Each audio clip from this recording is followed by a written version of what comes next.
So Jessica is lead counsel for the Advanced Technology Group at Edwards, which is really sort of like their blank sheet innovation group inside Edwards Life Sciences. She completed, let's see, she's got an undergrad degree in mechanical engineering, a master's in biomechanical engineering, and she did the fellowship with us in 2005-06. She ran a very successful patent strategy consulting operation until she came back to the Stanford Law School and got her JD. She then did a super excellent law clerk job with the U.S. Court of Appeals for the Federal Circuit. Super impressive. Came back, worked at Gibson, Dunn and Crutcher, and now is at Edwards Life Sciences, working with a great team down there. So tons of experience to share, and she's going to give you sort of a hands-on overview of provisional patent applications. So Jessica, thank you for being with us, and please take it away. So I'm going to cover two things today. I want to talk about what is required to receive a patent in the first place. Obviously, you want to draft patent applications with that in mind, right? So that the documents that you're drafting will meet the requirements. And then we'll get into the nitty-gritty of how to do it. Okay, so first I want to touch on utility patents within the United States, just generally. So I'm sure you all have heard about both non-provisional applications and provisional applications. Provisionals is what we're talking about today. Those are an initial filing you can use to really just serve as a placeholder, mark your place in line when you invented this innovation. And in a first to file system that we're operating under now, that's really important to get your patents on file quickly. But of course, it's only valid for 12 months. You have to file a utility patent application, a non-provisional within those 12 months in order to maintain your priority date. And I just want to also touch on that there's a slight misnomer that provisionals can just be quick and dirty and there are no statutory requirements. They can be if you're in a pinch, but far better to really draft a robust document, because ultimately you want this document to stand up in court or show investors or potential strategics that you have this place. And so the better or the closer your provisional comes to a fully fledged non-provisional, the better it will stand up in those situations. So that's how we're going to talk about this today with that in mind. All right, so what's required to receive a patent? The Patent Office is built upon this exchange where inventors publicize their invention in an exchange for a limited term monopoly from the government. This is a really unique situation. Governments do not like monopolies. We have a whole system of antitrust law to actually try and stop monopoly behavior. But in this instance, in order to protect innovators and investments in R&D, the government struck this balance. But of course, they're not going to just give out patents to anyone. They want your patent to meet certain requirements. Let's dig into those. So they fall into two broad buckets: eligibility and patentability. Eligibility, you've probably heard a lot about in the software context. Are algorithms and software and internet solutions even patentable? Are they eligible subject matter to even get a patent in the first place? If you pass that first threshold question, then, and I'm sure you guys have heard these phrases a lot of times, your invention needs to be useful, novel or new, and non-obvious. And that's kind of the what. Is your invention eligible and patentable? And then there's the how. How do you describe your invention? Do you include drawings and that sort of stuff? And those are the disclosure requirements from the Patent Office. They break into two categories. The written description requirement, you have to have clear and concise language when you describe your invention, essentially proving that you actually know what your invention is and you can describe it. And then enablement requirements. You actually have to teach someone in the description of your patent how to make and use your invention without undue experimentation. And of course, there's tons of case law trying to define what undue really is. But just keep those things in mind. You need to use clear language, prove that you have your invention, and you need to teach someone how to make and use your invention. So that's going to come up as we start talking about how to draft a patent application. But also, of course, too, we want to draft applications around patentable inventions. So let's talk about that first, too, around novelty and non-obviousness. So for this exercise, both for understanding, how you get a patent and how you draft a patent, we're going to use this example. What's neat about this water bottle is that it actually includes a charcoal filter within the straw. So as you drink water, it's filtered as it goes in. So we're going to pretend that this is our invention and we're trying to draft a patent application on it. So as we think about what is patentable about our invention, of course, you have to contend with the prior art. So as you guys have been doing patent searching, looking what patents are out there in your field, you've come across prior art. So for our example, we're going to shrink that world down to just these two items: a standard water filter, like a Brita water filter, and a standard water bottle with a straw. So thinking about our invention, thinking about the prior art, what is new and non-obvious about our invention? And you're going to want to, as you guys are thinking about drafting patent applications on your inventions, you're going to want to go through the same exercise so you can really understand the core of your invention and make sure that that's very well described in your patent application. So looking at our invention here against the prior art, I would say that what's new and non-obvious here is that you actually have a filtered connected to the straw. You're essentially combining what existed in the prior art in a new and non-obvious way. And so the way prior art looks out in the world as you guys are doing your patent searching, of course, is patent applications. And when you're doing this patentability search, you're focusing on the drawings and the paragraphs of the patent as you're going through and looking at prior art, and you're comparing your invention to what's described in this body of work. Of course, you can be looking at journal articles, medical discoveries, things that are on sale. So there's a pretty wide world of prior art, but the most basic and the most common is patent applications, of course. So in summary, you have a patentable invention if you have some element that does not exist in the prior art or is new and non-obvious over what exists in the prior art. And it really comes down to claims, right? So claims define the scope of your patent, and they define, the breadth of your protection for your invention. And your claims will need to include the patentable aspects of your invention. So in order to claim something, you have to describe it in your patent. This will make more sense as we go on into the nuts and bolts of drafting. And so actually, here's the claim from the patent on this invention in the real world. And you can see the last element here. They claimed that filter coupled to the exit port, as we just described, and how it's constructed to receive water and filter it as it goes through the straw. All right, so that's what it takes to get a patent. Novelty, non-obvious. Hopefully that was just a bit of review and you've heard those terms before and comparing your invention to prior art. Okay, so now you've gone through that exercise, you say, great, I have a patentable invention. Here's the core aspects that are patentable. Let's draft a provisional patent application. So there's a few things I want you to think about, kind of an overarching structure before you dig in and you start drafting. You want to achieve two key things in your patent application. You want breadth, right? Because the wider, the broader your coverage, the more competitors you can keep out of your space. That includes constructing barriers to entry for your competitors. And also, if your competitors can't get patents in that space, you're actually lowering your litigation risk, right? You're helping with your own freedom to operate. But really, it's just preventing others from getting patents in that space and from selling products within the scope of what you've protected. So you want broad patent coverage. But it's also really important to get specificity. And what I mean by that is, so for breadth, you're going to talk about a lot of different embodiments or a lot of different ways of solving the problem that you've identified, a lot of different kind of variations on your invention. So that's how you get breadth. But it's really important for each of those variations that you go into a lot of detail. The detail is important because that's how you meet the written description requirements. It proves that you have your invention, you know how to describe it. It also proves that you can make, you're teaching someone else how to make and use it.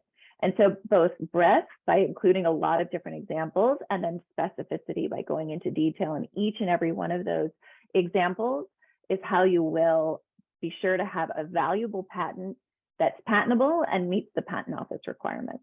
So let's dig in a little bit deeper on this idea. So this is another way to think about it.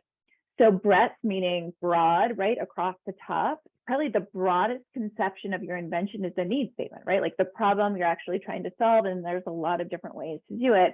And then as you move your way down this triangle to the most specific embodiment, and of exactly what you plan on selling, and that's, the specifics there. And so when you're drafting a patent application, you need to cover this entire triangle. You want to talk about all the broad steps, the problem you're solving, and then remember, go down and discuss in each example the specificity.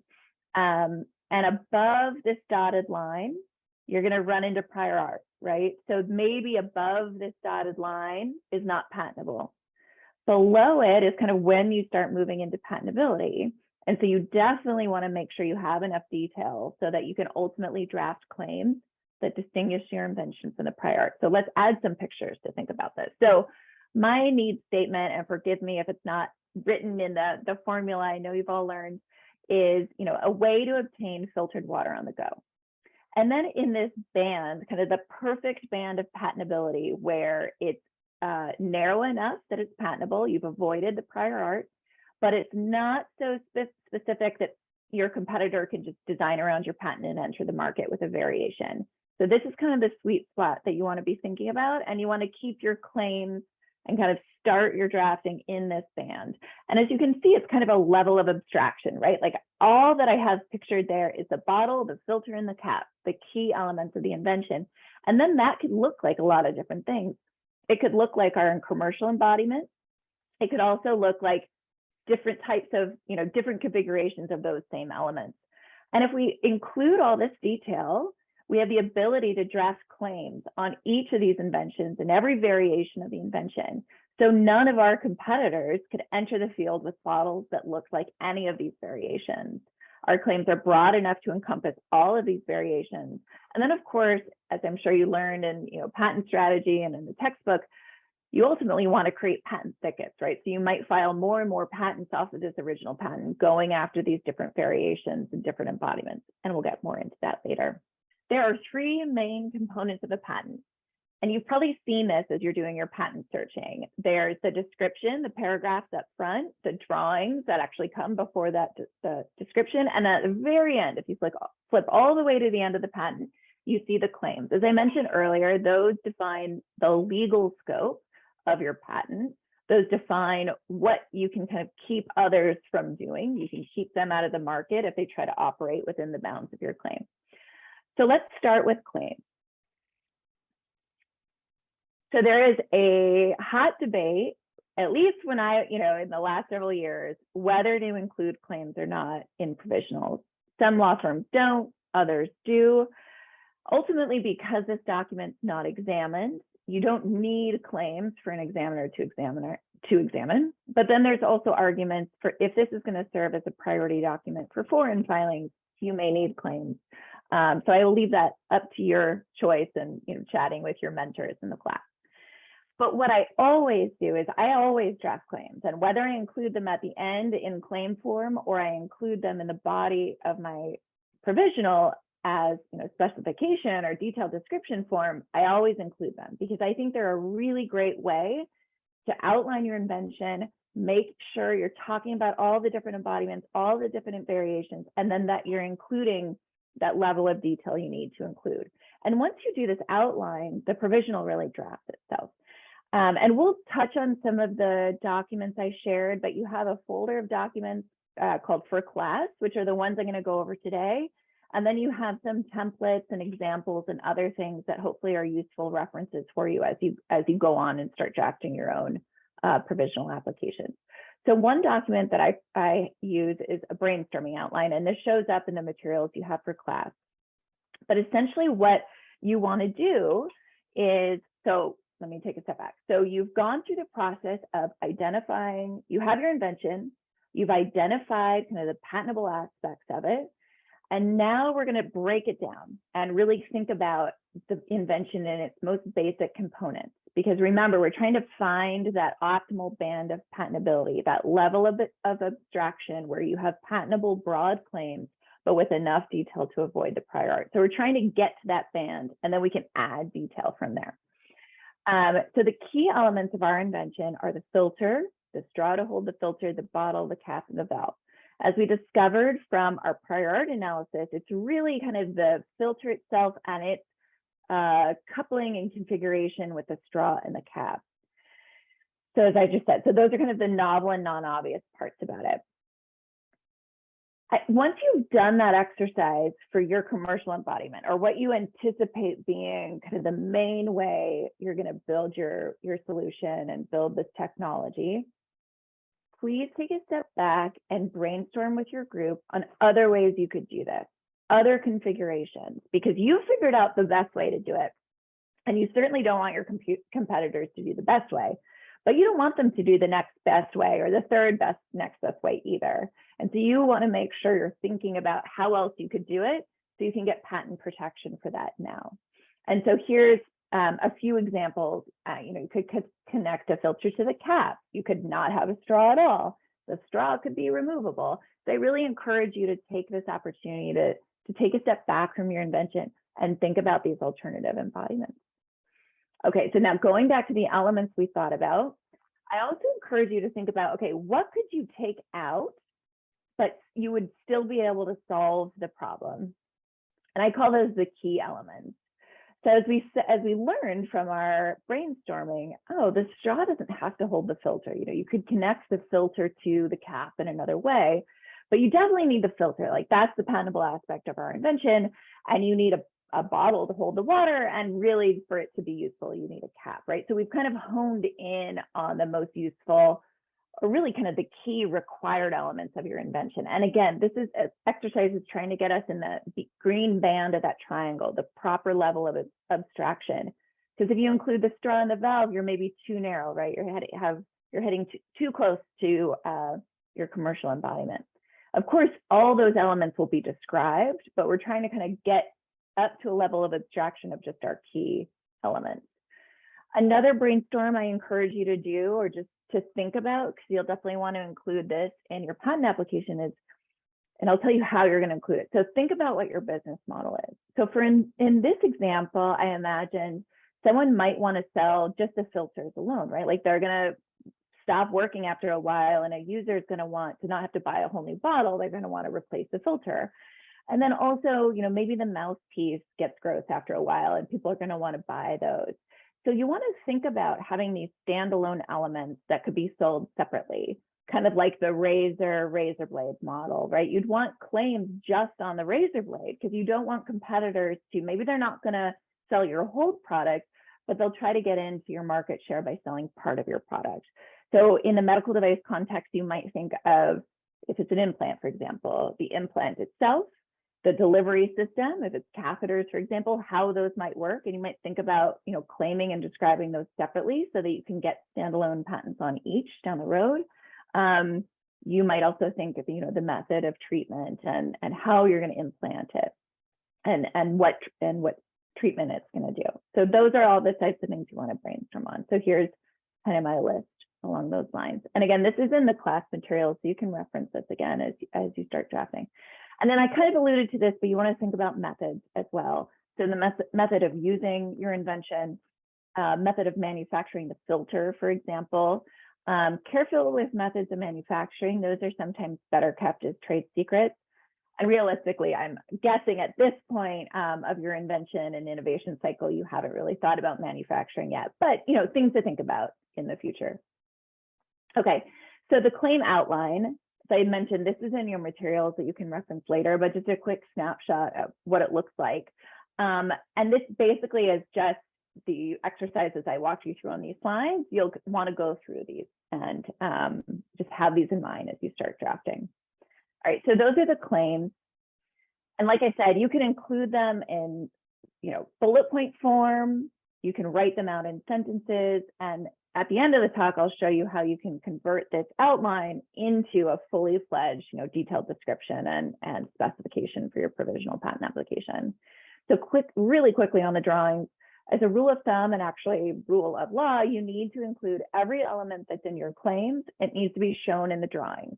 So going back to your claim outline, if you're imagining whether you include them now or in your non-provisional, that these are what you want to be able to claim at some point, you need a drawing of every one of these elements. Of course, you can have, you could have one drawing for each section, and it could show the filter bottle and cap, all in the same drawing. It'll kind of become clear as you do this outline what drawings you'll need. So some examples, you can do line drawings. When I used to draft patent applications, would just do these in PowerPoint, just using draw. I mean, technology is better now. I'm sure you guys have, tablets and all that good stuff. But don't worry too much about them. You'll see even often people will hire professional patent drafters, but you'll even see some non-provisional applications where figures like this made it all the way through. You'll want to label the key elements so it's easy to refer to them in the draft of the text. I just, as a habit, the way I've been doing it for 20 years is I do only even numbers in my first pass through, because then if you figure, oh shoot, I've got to add a new reference in here, just add the odd number. You don't have to completely renumber everything. And as another rule of thumb, for each embodiment, I label the system, you see 100 here, you also see 110. And then if I'm showing a second embodiment, I'll go up to the 200s, for example. There's no right way to do this. If you talk to 5 patent attorneys, you'll get 5 different answers. It really just comes down to preference, but you'll see this numbering system show up in the examples that I shared. A way to show methods in drawings is you just do a flow chart of the steps. So lay out the steps, number them, and that's all you need to do. So a couple examples here. So take the outlines that you've created by doing your brainstorms, by thinking about your business model, by thinking about all the different variations you could do and all the details you need to specify and kind of enable those embodiments, and you've got your drawings. So you've done the claim outline, you've done your drawings. Now start drafting. Don't just start drafting the minute you sit down. I really encourage you to kind of go through this process, take a step back, think things through, draft some ideas down. It will be way easier to start drafting if you go through the discipline of this exercise. You will see this in the documents I shared with you and the examples I shared, but it's really kind of methodical how they're written, and it's really quite boring. It's very redundant. Essentially what happens is you start out by saying, okay, as shown in figure 1, here's one embodiment. This embodiment includes element A, B, and C. As shown in figure 2, here's an alternative embodiment, and it includes slightly different A, slightly different B, different C, and now new element D. And you go on, walking through each of your embodiments. But then you also need to include several paragraphs on each element. So let's dig in, for example, on element A. You'll want to talk about, so if element A is the filter, for example, you'll want to talk about what it's made out of, what it's connected to, what its function is and how it performs that function, what it's made out of, any additional features. And then again, you go through that for every element. Like I said, very boring, very methodical. Read through a couple of the examples I shared, and you'll see that it just kind of marches through element by element. And that's how you get the really important specificity. That's how you get into enough detail that you'll be able to use that detail to draft patentable claims. You'll be able to use that detail to draft claims on different embodiments, and you'll be able to use that detail to meet the requirements of the patent office. All right, and remember, don't forget to include descriptions of other ways you might sell it. So you might sell a standalone filter, for example, and also describe your methods as well. Also, you can describe the problem you're solving and how your solution solves that problem. Here's one of the samples you'll see in the files, and you can see, I've highlighted, like, here are the components: filter bottle cap, the filter functions to, the filter may be coupled to, and then this filter may also include a separate filter component that functions to. And again, you just kind of march through each element in this way. I do want to point out that when I drafted these materials, the standard way of describing embodiments was to say a preferred embodiment, and that it preferably performs this, and that every single embodiment is a preferred embodiment. People are kind of moving away from that language, so feel free to just say a first embodiment, a second embodiment, a third embodiment, but again, up to you.